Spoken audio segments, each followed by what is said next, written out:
అయ్యో మా జుట్టు మొత్తం ఊడిపోతుందని బాధపడే వారికి ఇది పెద్ద గుడ్ న్యూస్ అనే చెప్పాలండి. మీ జుట్టు అస్సలు ఊడదు, పట్టి లాగినా గానీ ఊడదు. సింపుల్ గా ఈ చిట్కాని ట్రై చేయండి.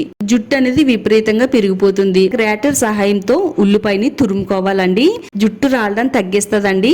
ఉల్లిపాయ రసాన్ని ఇలా తయారు చేసుకుని పక్కన పెట్టిన తర్వాత అలోవెరాకుని తీసుకోవాలి. కలబందాకు జుట్టు పెరుగుదలను ప్రోత్సహిస్తుందండి. ఎంజైమ్స్ తలలో చర్మాన్ని శుభ్రం చేసి హెయిర్ ఫాలికల్స్ కి ఆక్సిజన్ అందిస్తుంది. దీంతో కొత్త జుట్టు పెరిగేలా చేస్తుందండి.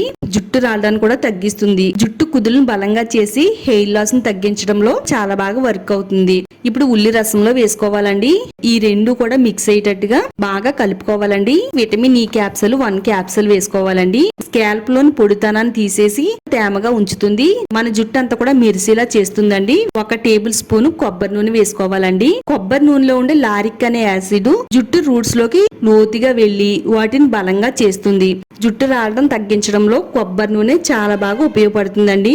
ఈ సిరం ని మన జుట్టుకి ఎలా వాడాలి అంటే జుట్టు కుదుళ్ళు మొదల నుంచి చివరి వరకు కూడా అప్లై చేసుకోవాలండి. అంటే మనం జుట్టుకి ఆయిల్ అనేది ఏ విధంగా రాస్తామో అదే విధంగా ఈ సిరం ను కూడా అప్లై చేసుకోవాలండి. ప్రతి వెంట్రుకి కూడా పట్టేటట్టుగా అప్లై చేసేసుకుని ఒక హాఫ్ అన్ అవర్ మన తలపైన ఉంచాలండి. వారానికి 2 సార్లు గాని లేదా ఒకసారి గాని ఇలా మనం ఉల్లి రసంలో ఈ ఐటమ్స్ అన్ని కూడా వేసుకుని వాడడం వల్ల జుట్టు పొడవుగా ఒత్తుగా పెరుగుతుంది. మన హెయిర్ అనేది చాలా స్మూత్ గా సిల్కీగా అవుతుందండి. ఫస్ట్ ప్లెయిన్ వాటర్ తో శుభ్రంగా నీట్ గా కడుక్కోవాలి. ఆ తర్వాత మీరు షాంపూని చేయాలండి.